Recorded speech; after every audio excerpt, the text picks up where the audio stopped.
الحمد للہ رب العالمین والصلاة والسلام علی سید الانبیاء والمرسلین وعلی آلہ واصحابہ اجمعین اما بعد اعوذ باللہ من الشیطان الرجیم بسم اللہ الرحمن الرحیم بحمد اللہ تعالیٰ کہ رب کائنات جل وعلا کے احسان اور کرم سے آج آپ اپنا سبق ملاحظہ کریں گے سورۃ المائدہ شفا کی 44 نمبر آیت شفا سے آگے، تو ملاحظہ کیجئے گا۔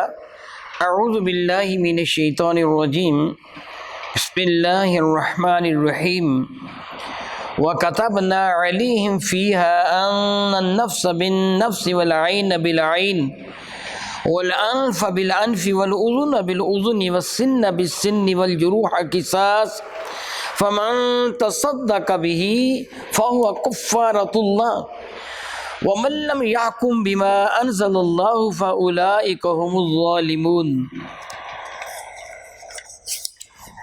رب کائنات جل وعلا کی ارشاد گرامی قدر فرماتے ہیں تورات کے لیے، جس طرح اس سے پچھلی آیت مبارکہ میں آپ یہ پڑھ چکے ہیں کہ پروردگار عالم جل وعلا کے ارشاد گرامی قدر ہے اِنَّا أَنزَلْنَا التَّوْرَاةَ فِيهَا هُدًى وَنُورٌ، ہم نے تورات کو جو نازل فرمایا، تورات سراپا ہدایت بھی تھی اور اس پہ نور بھی تھا، یعنی راستہ دکھانے کو سارے کے سارے وسائل موجود تھے جو رب کائنات جل وعلا کی جانب سے حضرت سیدنا موسیٰ کلیم اللہ لے کے آئے تھے۔ اب اس آیت مبارکہ میں پروردگار عالم جل وعلا ارشاد فرما رہا ہے ہم نے کتاب میں لکھ دیا، وَكَتَبْنَا، اور ہم نے لازم کر دیا، فرض فرما دیا، لکھ دیا، علیہم، ان پر، یعنی یہاں لکھنے سے مراد فرض کر دینا ہے، جس طرح اللہ تعالیٰ فرماتے ہیں کُتِبَ عَلَیکُمُ الصِّیَامُ، تم پر روزے فرض کر دیے گئے ہیں۔ اسی طرح یہاں فرمایا وَكَتَبْنَا عَلَیہم، ہم نے ان پر یہ بات فرض فرما دی تھی، تورات میں لکھ دی تھی، فیہا، تورات کے اندر کیا کہ ان النفس بالنفس، کہ جان کے بدلہ میں جان کا بدلہ لیا جائے گا، والعین بالعین، آنکھ کے بدلہ میں آنکھ کا بدلہ لیا جائے گا، والانف بالانف، ناک کے بدلہ میں ناک کا بدلہ لیا جائے گا، والاذن بالاذن، اور کان کے بدلے میں کان کا بدلہ لیا جائے گا، والسن بالسن، دانت کے بدلہ میں دانت کا بدلہ لیا جائے گا، والجروح قصاص، اور ہر زخم کا بدلہ لیا جائے گا۔ یعنی رب کائنات جل وعلا نے ایک اصول، ایک قاعدہ جو سراپا انصاف اور عدل ہے اس کا ذکر فرمایا کہ پروردگار عالم جل وعلا ارشاد گرامی قدر فرماتے ہیں کہ جس کسی نے کسی کو قتل کیا اس کے بدلے میں اس کو قتل کر دیا جائے گا۔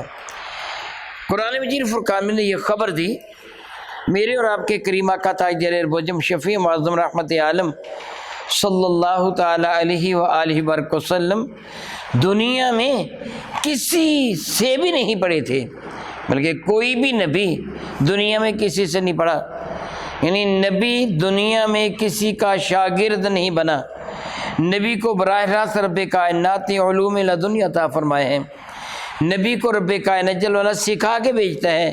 میرے کریم آقا کے لیے رب کریم فرماتا ہے الرحمن علم القرآن، رحمان نے آپ کو قرآن سکھایا ہے، اور فرماتا ہے وَعَلَّمَكَ مَا لَمْ تَكُنْ تَعْلَمْ، محبوب جو بھی تم نہ جانتے تھے میں اللہ نے سب کچھ تم کو بتا دیا، باوجود کہ میرے کریم آقا امی ہیں، کسی سے پڑھے نہیں ہیں، تورات کے احکامات میرے نبی نے پھر کیسے بتا دیے؟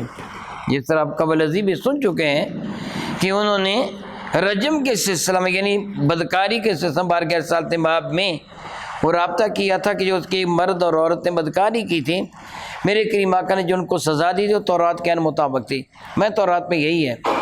اسی طرح میرے کریم آقا رسول اللہ ان کے سامنے ذکر فرماتے ہیں کہ اللہ تعالیٰ فرماتا ہے میں نے تمہارے لیے تورات میں یہ لکھ دیا ہے کہ ایسے ایسے بدلہ لیا جائے گا، باوجود شدید ترین تحریف کے آج بھی تورات کے اندر یہ موجود ہے۔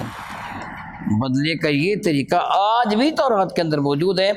تورات کی کتاب خراج میں یہ جو سزائیں موجود ہیں، تقریباً 33 کے کتاب تورات کی کتابیں الگ الگ ابواب ہیں، ان میں جو خروج ہے نا تورات کی کتاب، اس کے اندر یہ میرے پاس موجود ہے، یہ وہ کتاب، اس کے اندر یہ موجود ہے کہ اللہ تعالیٰ نے جو حضرت سیدنا موسیٰ کلیم اللہ کو حکم دیا تھا۔ اور یہ بھی یاد رکھیے کہ جو اللہ تعالیٰ نے سابقہ شریعتوں کا کوئی حکم ذکر فرمایا لیکن اس کو منسوخ نہیں فرمایا، جو اس قوم کے لیے خاص نہیں فرمایا، وہ ہمارے لیے بھی اسی طرح ہوگا۔ یعنی ایک جو اصول اور قاعدہ جو چلتا ہے وہ ہمارے لیے بھی اسی طرح ہوگا، یہ قانون ہمارے ہاں بھی نافذ ہوگا کہ رب کائنات جل اللہ کے ارشاد گرامی قدر کہ ایک جان کے بدلے میں جان کو قتل کیا جائے گا۔ اگر کسی نے کسی کی آنکھ پھوڑی ہے تو کے ساتھ اس کی آنکھ کو پھوڑ دیا جائے گا۔ اگر کسی نے کسی کی ناک کاٹی ہے بدلے میں اس کی ناک کاٹ دی جائے گی۔ اگر کسی نے کسی کا کان کاٹا ہے بدلے میں اس کا کان کاٹ دیا جائے گا۔ اگر کسی نے کسی کا دانت توڑ دیا ہے بدلے میں اس کا دانت توڑ دیا جائے گا، اور ہر زخم کا قصاص لیا جائے گا۔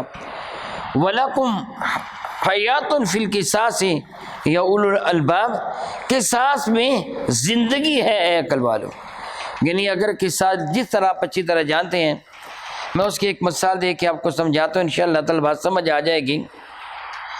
الف کا باپ بے نے قتل کر دیا، بات کو اپنے سمجھنا ہے، الف کا باپ بے نے قتل کر دیا، اب الف نے بے پر مقدمہ کیا، وہ مقدمہ چلتا رہا یا بے کو کسی نے گرفتار ہی نہیں کی، وہ صاحب اختیار تھا، مقدمہ درج ہی نہیں ہوا، اب الف کو اس کا حق ملا؟ بتائیے بھلا، نہیں ملا نا۔ اب الف کیا قدم اٹھائے گا؟ کہے گا میرا باپ تو قتل ہو گیا، اب میں بے کو نہیں چھوڑوں گا، وہ بے کو قتل کر دے گا۔ اب بے کے ورثہ الف کو قتل کریں گے اور یہ سلسلہ جاری رہے گا، گویا قتل و غارت گری کا ایک دروازہ کھل گیا۔ وَلَكُمْ فِي الْقِصَاصِ حَيَاتٌ، بدلہ لینے میں تمہارے لیے زندگی ہے۔ دوسری بات سنیے کہ وہ مقدمہ درج ہو گیا، علبی صاحب ثروت تھا، مقدمہ درج کروا لیا اس نے، اس کے پاس بھی کچھ نہ کچھ اختیارات تھے، مقدمہ درج ہو گیا۔ اب وہ مقدمہ چلتا رہا، بے کے جانب سے دھمکیاں بھی ملتی رہیں کہ اب مقدمہ واپس لے لو وگرنہ قتل کر دیا جائے گا، گواہوں کو دھمکیاں ملتی رہیں تم بیٹھ جاؤ وگرنہ تمہیں قتل کر دیا جائے گا۔ سارے کے سارے ان مصائب و علام کا مقابلہ کرتے ہوئے جائیداد بھی بک گئی، گھر بھی بک گیا۔ الف نے بے کو جو اس کے باپ کا قاتل تھا تختہ دار تک پہنچانے تک وہ اس کے پیچھے لگا رہا، یعنی اس کو سزائے موت ہو گئی۔ اس نے الف نے اپنا سب کچھ پونجی بیچ دی، مقدمے پہ لگا دی، بے کو سزائے موت ہو گئی۔ بے صاحب اختیار تھا، اس کا تعلق کسی بیوروکریٹ کے ساتھ تھا، کسی بڑے سیاستدان کے ساتھ تھا، اس نے صدر مملکت کو درخواست پیش کی مجھے معاف کر دیا جائے، صدر مملکت نے معاف کر دیا۔ اب بتائیے کہ الف کا کتنا نقصان ہوا ہے، اس کا باپ بھی قتل ہو گیا، اس کی ساری جائیداد بھی برباد ہو گئی، اس کا سب کچھ ہی بک گیا، اس کی کٹھیاں بھی باقی نہ رہی۔ اب وہ الف کیا کرے گا؟ دوسرا بندہ جو دیکھے گا الف کی حالت کو، اگر اس کا کو قتل ہو جائے گا وہ کیا کہے گا؟ یا تو میں الف کی طرح برباد ہو جاؤں یا پھر خود ہی بدلہ لے لو۔ ایسے ہوگا نا، الف بھی بدلہ لینے کی کوشش کرے گا، قتل کا دروازہ پھر کھل جائے گا۔ لیکن اگر ایسے ہوتا کہ الف کے باپ کو بے نے قتل کیا، قاضی وقت بے کو قتل کرنے کا حکم دے دیتا اور وہ قتل ہو جاتا تو پھر دونوں جانب سکون ہو جاتا، اب آئندہ کو قتل کا دروازہ نہ کھولتا۔ میری بات آپ کو سمجھ آگے نا؟ تو بدلہ لینے میں پھر کیا ہے؟ زندگی ہے، بدلہ لینے میں زندگی ہے۔ اسلام انصاف پسند مذہب ہے، اسلام نے انصاف ہی کا حکم دیا، بلکہ بتایا یہودیوں تمہارے یہاں بھی یہی انصاف تھا رب کائنات جل وعلا کی جانب سے کہ سزا کا بدلہ نہ جرم کا بدلہ اس سے لیا جائے گا، جرم کے بدلے میں اس کو سزا ملے گی۔ اگر کسی نے کسی کا کان کاٹا وہ خود کان کاٹے گا، معاملہ گڑبڑ ہو جائے گا، لڑائی بڑھ جائے گی۔ لیکن اگر حکومت کی طرف سے کان کاٹنے کا حکم دیا جائے گا پھر لڑائی آگے نہیں بڑھے گی، کیونکہ پھر ریاست کے ساتھ تو ٹکر نہیں لی جائے گی۔ تو رب کائنات جل وعلا نے اس اصول کا ذکر فرمایا کہ ہم نے تورات میں یہ نقل فرما دیا تھا، کہ فرض فرما دیا تھا ان پر کہ جان کے بدلہ میں جان، آنکھ کے بدلہ میں آنکھ، ناک کے بدلہ میں ناک، کان کے بدلہ میں کان، دانت کے بدلہ میں دانت، اور زخم کا قصاص بھی لیا جائے گا۔ فمن تصدق، اس کا ذکر فرمانے کے بعد فرمایا جو کوئی صدقہ کر دے، یعنی ورثہ معاف کر دے۔